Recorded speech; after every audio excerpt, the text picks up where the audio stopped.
Hello guys, welcome to our YouTube channel, and today we are going to learn how to log into our Torrens University Blackboard account. So let's get started. So if you want to log into your Torrens University Blackboard account, what you can do is just open up a browser, and after opening up a browser in search bar, Torrens University Login Blackboard. And after searching for that option, now you just have to tap on this first option which is Blackboard. And then you can select the following options. So if you are a student, you can select student login. If you are staff, you can select staff login.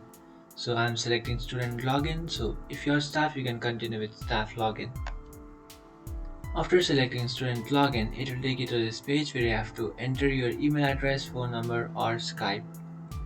So just simply enter your email address, phone number or Skype of your Torrens account. After entering your email address, you have to enter your password. After entering your password, just tap on sign in, and after tapping on sign in, you'll successfully log into your Torrens University Blackboard account.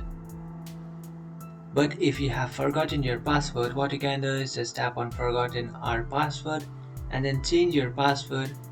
After changing your password, you can come back to this page and just enter the password that you have changed. After entering that password that you have changed, just tap on sign in, and after tapping on sign in, you'll successfully log into your Torrens University Blackboard account. So that's it guys, this is how to log into your Torrens University Blackboard account. If you find this video helpful, don't forget to like and subscribe to our channel. If you have any doubts, feel free to comment below. Thanks for watching.